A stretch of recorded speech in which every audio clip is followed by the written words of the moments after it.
This is The Difference Makers, a Paladin security podcast. Each week, we take you inside the world of security for a first-hand look at the inner workings of the industry.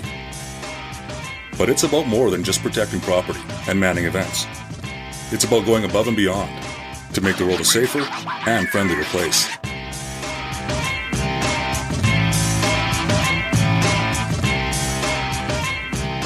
Welcome to The Difference Makers. I'm Christina Haydanis with Paladin Security. This month's episode is all about training, where our National Training and Development Manager, Jason Magallanes, joins us to chat about his passion for training and educating. He also discusses what makes Paladin's training world-class and why continuous education is so important. Hi, Jason. Thanks for joining me today. How are you? Good, thanks. Thanks for having me. Yeah, no problem. So you've been in security for quite a while. You have a lot of accomplishments in the industry. How did you get into security? Funny enough, my route came from a different direction. I actually have a background in electronics communication. So I was always focused on systems, access control panels, alarm systems, those types of physical security, which obviously eventually led to, okay, what does the other side security look like when we look at staffing and guarding services? So that led into an opportunity to work with corporate security. And that's how my actual career took off. So from there, I got to look at different aspects of security at the time when things were really early in our industry. And what actually happened was I had an opportunity to leave corporate security for a while and move into the merchant Navy, where I was exposed to marine security with regards to public, passenger, and fleet vessel safety. So whether you're on a cruise ship or you've seen one of those freight liners that carry cargo across the oceans, I was responsible for the safety of either type of vessel that I was assigned to. Oh wow! So being able to see that and see there's a lot more to security than what a lot of people think gave me the opportunity to be able to move further into this industry that. Not too many people really understand all that well unless they're really in the industry. Yeah, no, that it's so true what you're saying there. So when did you join Paladin? And Paladin's huge with promotion from within. So I guess just tell me a little bit about your journey with Paladin and where you started compared to where you are now. So after I finished with the Navy and I came back home, I was actually with a company called CareCore out of Toronto, and they were purchased by Paladin Security in 2008. And when I was in my role with CareCore, I was a field supervisor, what we know now as a zone supervisor. Started in that role for a while. And then after a couple of months or so, there was opportunities to take my skills and knowledge elsewhere. And I was able to move into a role as a security coordinator at Halton Healthcare. So I was responsible for overseeing the security program within 3 different hospitals in the region of Halton. Wow, that's pretty impressive. You must have learned a lot there. Well, it was, like everyone says, healthcare always has a lot to offer and a lot of knowledge and life experience that you get to learn. And what I found interesting was how the exposure to that environment kept coming back to training. So even at the earlier stages of my career, training was always something in the back of my mind. Mm-hmm. Either it was the lack of, or how much more could we do, or what can we do to be able to progress moving forward in this industry. A lot of people who've been in the industry as long as I have seen growth and still, some of the shortcomings of this industry where training is not necessarily seen as an importance. A lot of competitors look at it as, okay, where can we put people out in the field and we're able to training later? as, as we're known for, we do things right where we put the time in to train people properly and then make sure that they're accountable for their actions and they know what they need to do and they're properly prepared. Mm-hmm. So that's always even been a theme for me prior to being with Paladin. Wow. So is that kind of what catapulted you into the position that you are in today, just kind of seeing the lack of training or where training needed to be improved on or and thinking like we need to do this and having all these ideas and that type of thing? Training is a passion for me. I love what I do. It's like that common saying, if you don't like what you're doing, why do it? So I love what I do every day. This is what wakes me up every morning, knowing that we can always do more. Training isn't a one-stop shop. So from the very beginning into now, it's always about how much more can we learn? How much better can we be as an individual, as an organization, as an entity that represents the security industry. So there's always room for improvement. So that gives me the ability to look at what we have and not sit still and say, okay, what can we do next? Can we do better? Mm-hmm. And that's what I always strive to, because there's always room to be able to do that. That's what excites me, mm-hmm. is training. Seeing all the gaps earlier in my career has really given me the opportunity to address those and move ahead, knowing that there were shortcomings in the early part of security, especially in my career as well. So for Paladin to be able to be noticed as an organization that focuses on training, it's been almost like my life's mission. I've been with the company for about 13 years, mm-hmm. to make sure that we're doing what we need to do, and we're doing not just our organization justice, but the people that we staff, that they're properly prepared. Mm-hmm, for sure. Tell me a little bit about the difference between Paladin's training and, other security training. You touched on it a little bit that, we are passionate about training our officers properly. So, just share a little bit about what the difference is there. Well, for starters, one of the differences is our training staff. So our instructors, our trainers, they all have field experience. They're also examples of promoting from within, mm-hmm. but they believe in what we do. They believe and understand what's needed, and you can't teach that. You have to have someone who understands what's needed and feels dedicated to help make things better. And all the trainers that I know across our organization feel that way and love that part of their job, that they're able to make a difference. So that's the one thing that I notice that really stands out for us. The next would be that we make sure we provide proper programs, ones that make sense, ones that actually help our staff in the industry, and it works towards the same common goal that our clients are looking for, not just a person in a uniform, but someone who is well-rounded. So not just understanding, say, legislation or how to make arrests, but what customer service is, how to connect with people, how to understand the situation, how to deal with conflict. Mm-hmm.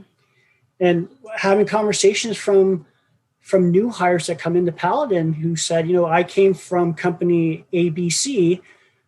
We never got training like this. This is incredible. Why do you guys spend so much time on training?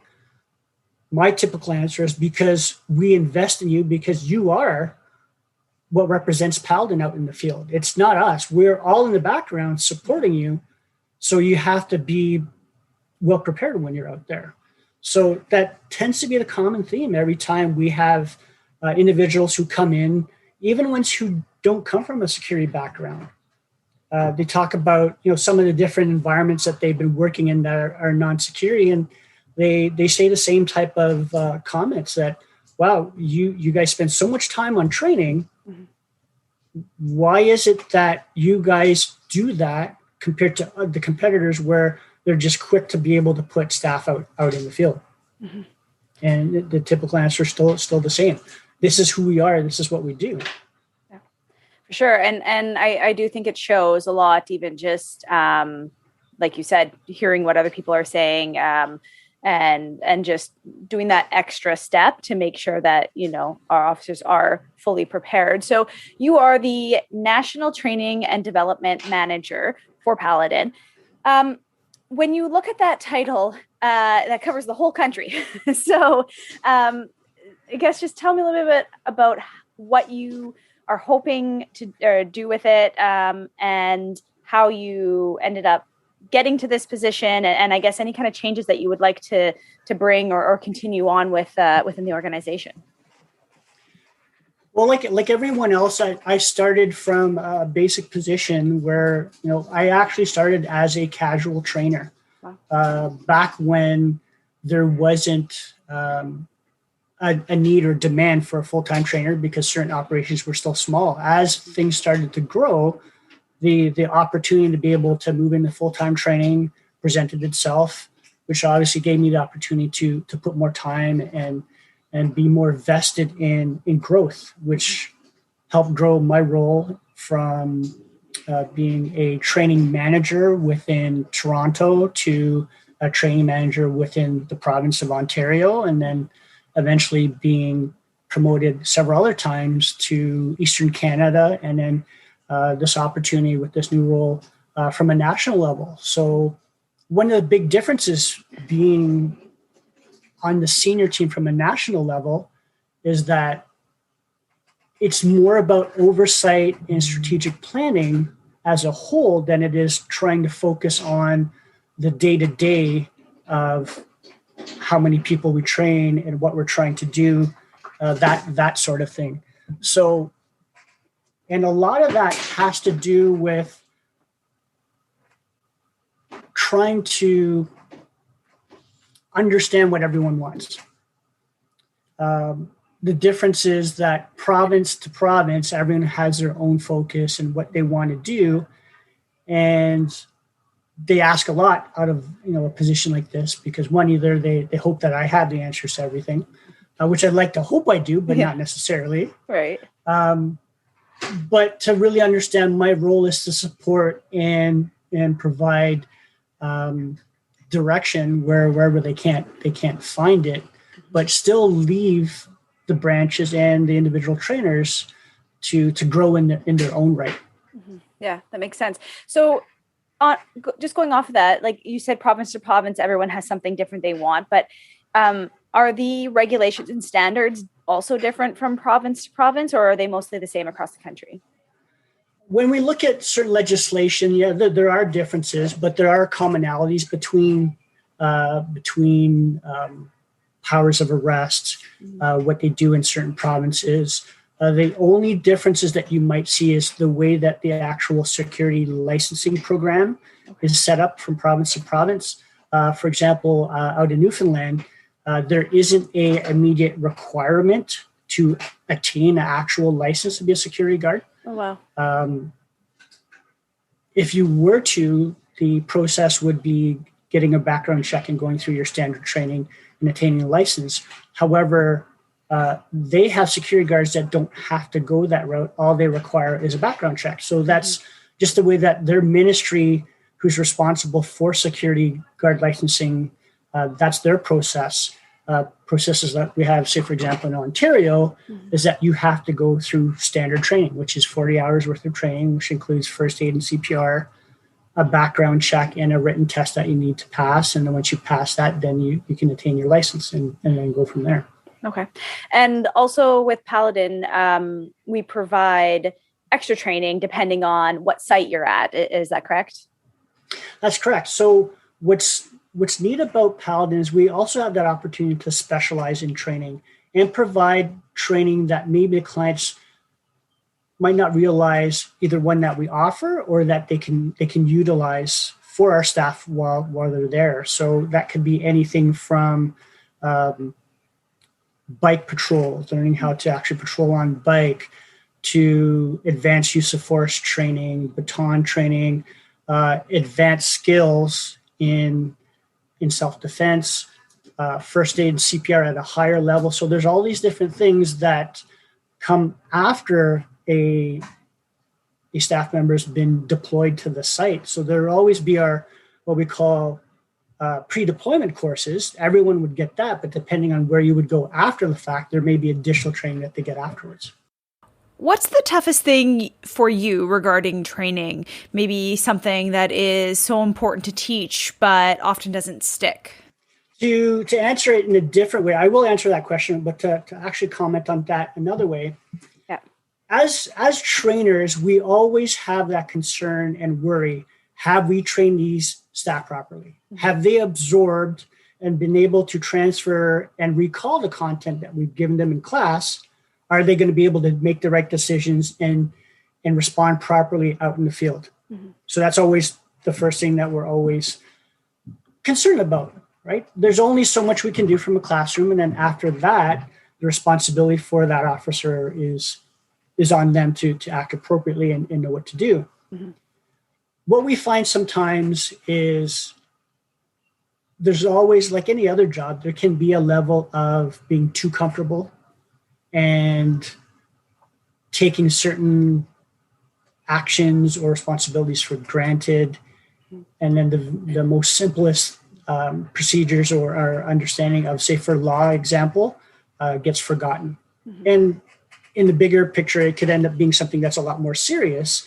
Mm-hmm. If you don't know your law, you don't know the legal proceedings on what would happen if you didn't make a proper arrest or if you put your hands on a person that wasn't warranted, those type of things. So, now and again, we do see things like that. Sometimes that can be because of, like I said, complacency, or maybe it's just a lack of retention. Some people hold information a lot better than others, and some who don't use that information as much will probably forget it. So that always goes back to, what are the other opportunities for training past the classroom? What is this guard or supervisor doing from a site point of view that makes sure staff are competent in what need to do from an ongoing basis? And that's something that I did want to touch on, is that you are passionate about ongoing training and learning, and even something as simple like you and I have been working together on creating blogs that are just about refreshing your first aid. So why is that important that to kind of put that out there for easy access, that it's like, oh, right, this is what I need to know. And then it's, if they're in that situation, they know how to handle it. When I look at security, there's a lot of relatable skills to just regular everyday life. So first aid, for example, we know we focus on that because as someone who is a security professional, we'll probably be called on to be a first responder if an emergency happens and we need to help. On the flip side of that, it's still important because that could also be from a personal point of view, where you would still need to rely on some skills like that to be able to help either friends or family in that type of situation. Mm-hmm. So when we look at outside of first aid, well, what if it's a disagreement or some types of conflict that you got caught up in with friends, family, or strangers? How can you deal with those situations? Those skills still come back from what you learned when you were working professionally as security. So when we look at the importance of it, it all matters. It's all relative. And that's why I find that, we should always be on top of what we need to know, because in some shape or form, it will be relatable at some point. Yeah, that's such a great view to have on it. So I want to explore a little bit more about the psychology and theory behind the training, and even I guess your overall theories that guide your training. Do you want to tell me a little bit about that? So what used to be standard practice for a classroom setting is that you would talk about theory of a certain subject, and then if there was a practical component or physical component, that would be taught afterwards. What we found as years have gone on, that format of training may not be considered enough, even with the checks and balances that we have. So, for example, a student goes in, they do their lecture portion. There's a written test that they would need to finish up, mm-hmm. and then be able to show that they passed it by that level of understanding. And the same thing would happen from a physical point of view. There'd be certain skills they would need to be taught and be able to show that back and be able to pass what's required of them. No.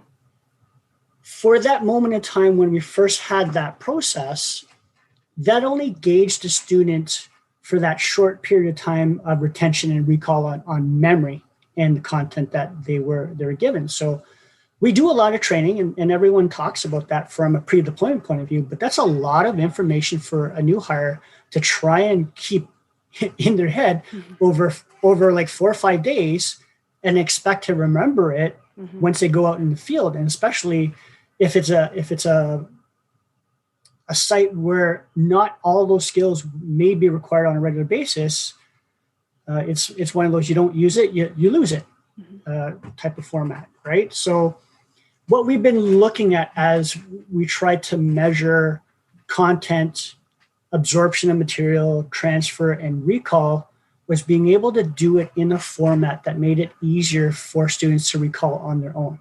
Okay. So there was less direction and guidance when it came to certain skills, as opposed to, okay, we're going to practice a skill repeatedly 15 times, take a break, and then do another skill and teach that 15 times. So maybe by the end of the day, these guys will remember it because they've been barraged with all the repetition, but is that really going to be proper recall down the road?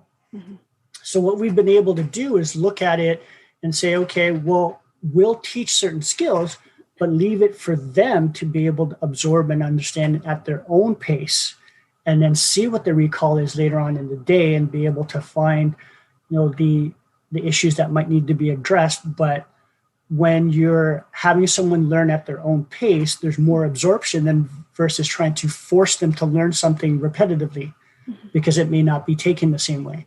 It's just like when we talk about the different types of learners, there's the audio, there's the visual, there's the physical. Sometimes those type of learners need a little bit more than what they're used to, depending on what it is you're teaching. For sure. And do you find that there is a payoff with that? I believe so, because what we find later on is that if we, when we run into some of the staff at the sites, whether we're there for another reason, a meeting, or we just happen to be in the area, those conversations come out. Hey, how are you doing? Do you still remember the training that you were given? Have you been able to apply it? A lot of the feedback that's come back is, yeah, no, I remember what you talked about. Yeah, it's true what you said. This is what happened. And here's how I was able to respond to it. So we've seen a change in a lot of that. But like I said before, there still needs to be that ongoing refresher, because then bad habits can be added to what they've learned, or a different perception of what they remember those skills were, which can obviously cause issues. Yeah, definitely. Okay, so the final question I have for you is, what's the number one thing that you teach to officers that you want them to take away from your classes, or you have in the past, or you have the trainers teach the officers now? It's really the perception of and the understanding of the role. There's just so much stereotypes of what security is or supposed to be, and what people think or understand the responsibility is of the role. So we're not a Paul Blart. We're not the super cop type of individual. We're someone who understands what they need to do. We're properly trained, and we're responsible for our actions. So there's a lot of staff who come in, who join Paladin expecting that their role is very much an enforcement job. And I want to disagree with that, because our role is to be able to deal with and interact with people and keep people safe. Those same people tend to think that we're training staff on how to fight, when that's not the case. We're there for everyone's safety. We're not in the dojo. We're not in a boxing ring. We're not in a karate class. It's not MMA. We're there to keep people safe. So our response is, if it's physical, is in a manner to keep people safe, not to fight another individual toe to toe. So once people understand that, and where, if we even go to that, that actually means we did a poor job trying to deal with the situation, because it resulted in some kind of physical interaction, versus trying to verbally de-escalate, which is what we entail in every a new staff member that we hire, training wise, is physical intervention is a very last resort because it's a safety issue. What should always be first is de-escalation and trying to understand how to help and connect with that individual. I've heard that a lot too from the officers I talk to. If it's a situation where it might have, I guess, got a little heated, it's always, the first thing they say is we're taught to de-escalate it and not use force. And so I think that just shows what kind of training that Paladin does provide and how it is sticking with them. So thank you so much for all that you do and for talking with me today about training and even promotion from within, which you are a great example of. Thanks, Christina. Thanks for your time. I appreciate being here.